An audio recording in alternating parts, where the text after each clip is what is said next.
Good morning, ladies and gentlemen, it's David here, and I'm glad to be here again talking about Shin Megami Tensei V Vengeance because the day of the reveal is wrapping up, and I've been doing a lot of research today on social medias. I looked at the stream that ATLUS did for Shin Megami Tensei V Vengeance, searched on their website, both the English site and the Japanese site, to gather all the information that I figured you guys would like to have before you buy SMT V Vengeance. So here's everything that you need to know so far about the game. And to be clear, there's going to be timestamps in the description, so feel free to search for the information you want and jump to a certain time of the video, so I'll try to make that clear in the description once again. And I want to talk about the release itself, so everything around the release, so DLC details, pricing, versions of the game, dates, platforms, etc. I want to talk about the game itself, so mostly story stuff, added content, what's new, what was in the previous version, what are some of the quality of life features as well. So we're going to talk about stuff that changed in terms of gameplay, new features, stuff like that. We have performance details as well, comparing some of the platforms and what you should expect on each one of these platforms. And of course, a lot of you guys already asked me about Switch players. So if you are a Switch owner of SMT V, what's going to happen if you buy Vengeance on Nintendo Switch? So if you're new to the channel, you'd like to stay up to date on all things when it comes to ATLUS news, you're at the right place. Make sure you subscribe and ring that notification bell. If you like today's video, feel free to check out my playlist for everything we know so far, guys. I have some for a lot of games, lots of RPGs, both from ATLUS like Unicorn Overlord, but other games as well like Dragon Quest III HD 2D, for example, which we don't know much about. Again, thumbs up if you like the video, is a big help. Let's get right into it, and we're gonna start with the release itself and the details surrounding the release. So Shin Megami Tensei V Vengeance is set to release on June 21st, 2024 on all platforms. Pre-orders are gonna be open in the West, or in America, February 27th. Digital pre-orders for the Switch version for some reason will be later though. So what does that mean?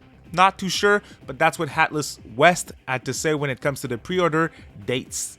Now, as always with ATLUS releases nowadays, there is going to be day one DLC for this release, and we don't have a lot of details on the DLC, right? So we have a DLC for Dogda, which is your companion character in Shin Megami Tensei IV Apocalypse, and you have another piece of DLC for Konohana Sakuya, so the second demon you're seeing on screen right now, and both are priced at roughly 500 yen each, which is a similar pricing structure to the DLC that we had in SMT V previously, the smaller ones.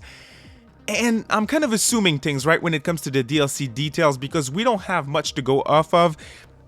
I'm thinking those are going to be side quests similar to the previous DLC that we had in SMT V. So quests that are going to take you under an hour to complete. But again, if you convert the yen to US dollars, it's only a couple of bucks per DLC. It's a re-release. There's DLC. Take it as you will. But I do have good news though.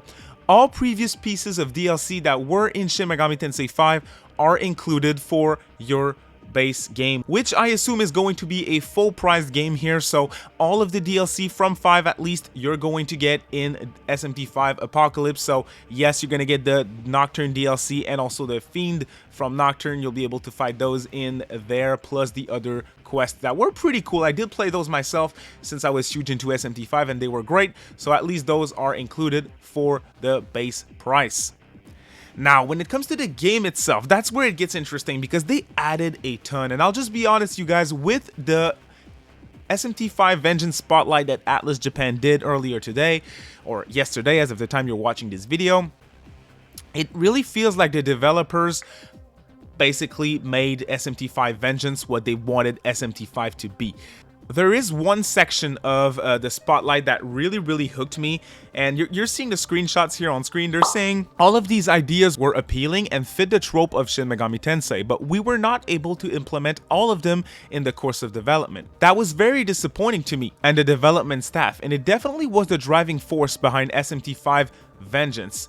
So that's basically a confirmation that there was some stuff that you're going to find now in Vengeance that they wanted to be in SMT V. They also said in the Spotlight that ideas for this project came from a lot of different persons in the development team, and it made it not as structured as they wanted it to be. So I'm really expecting the story to be more concise and more clear when it comes to where it wants to go.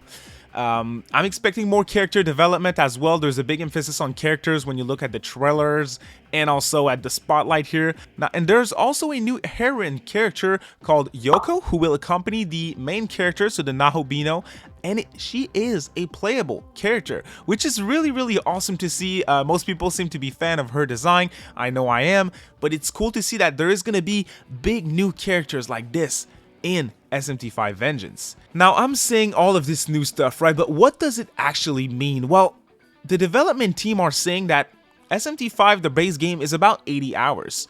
And the new route will take you around 80 hours as well. So if you want to do the 2 routes for Vengeance, you have about 160 hours worth of content. It's really awesome when you hear this. And it makes you feel like, hey, it's going to be a full price new release of SMT V, but even if you played the original game, I really do think you're going to get your money's worth with this release here for sure. And here's a quote that I wanted to bring when it comes to that from the spotlight once again. Quote, Shin Megami Tensei V Vengeance consists of 2 complete story paths. Experience a brand new route, the Canon of Vengeance route, or the original story told in SMT V, the Canon of Creation. A little addition that they decided to give us for this re-release as well is over 40 new demons. That's right, over 40 new demons for Shin Megami Tensei V Vengeance, and that's huge. Some of the designs that we saw, of course coming from Doi, are really awesome, and they look extremely good now, so it's really cool to see. Now, I know a lot of people are asking about quality of life, and there's a lot of stuff that was changed for SMT V. Small stuff, but cool stuff and big stuff as well was added to this version of the game. So there's now a auto battle mode, which is really cool. Speed up skill cutscene mode. So basically, there's big cutscenes for some of the moves that you can do, like very flashy animations, long animation for the most part, and you now have the ability to either speed them up, so let's say you put them at 150%, so you still see it, but it's quicker, or you get to skip them fully. If you want to play like a real traditional RPG with no animations like the older SMT games, you can do that here. Of course, if you want your playthrough to be quicker, that's an option, but those animations are looking really crisp, so I wouldn't turn that off if I were you, but it's an option.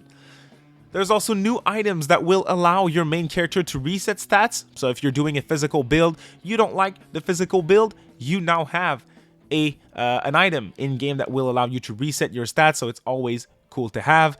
There is a rotation function that was added to the minimap. So there was some complaint when it comes to the exploration. I know myself, I was kind of stuck in Ginza at some point in SMT V because the map wasn't that clear to me. Well, now with the rotation function, I know I'm going to have an easier time finding where to go, and that's going to be helpful for newcomers as well. Speaking of newcomers, that feature is going to be huge for a lot of people, and it's the ability to save anywhere. So for RPGs like this that are very hard, definitely good to see. So a save anywhere feature for y'all if you would like that. Now, when it comes to visuals and performance, good news all over the board. So basically for Switch, we don't have much details to go off of for now. I'm pretty much expecting something along the lines of SMT V. So very playable game, decent looking game as well, beautiful visuals, but there's some pop-ins in the distance. The draw distance isn't that good.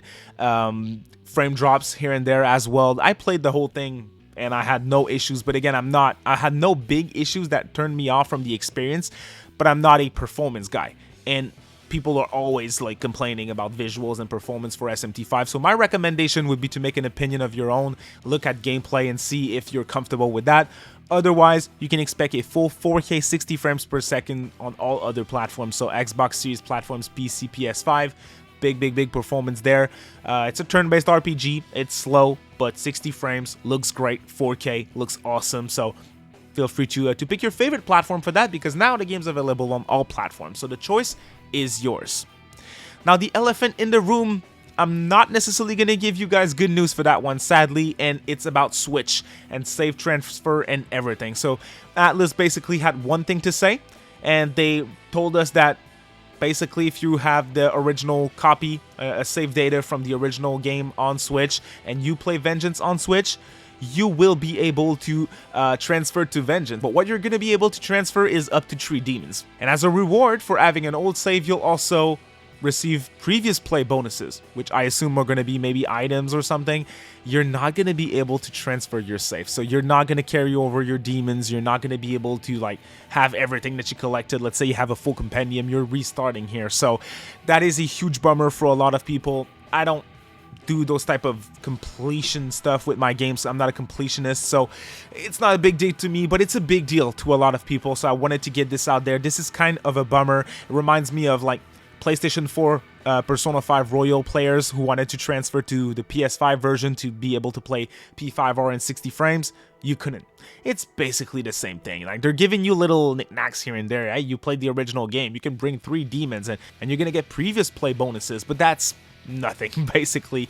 That is sad news, unfortunately. But other than that, Shin Megami Tensei V Vengeance, you guys, looks absolutely insane. I'm ready for it. June 21st. Can't be here soon enough. And ATLUS is letting us eat this year. We started off strong with Persona 3 Reload. Unicorn Overlord looks insane, which stay tuned. I have content for that coming extremely soon. And of course, you have Metaphor Refenezio and SMT V Vengeance to wrap things up for 2024. So I'm very excited. What do you guys think about SMT V Vengeance? And again, if you like the video, please thumbs up and consider subscribing if you'd like to have more similar content. You have a great day, y'all.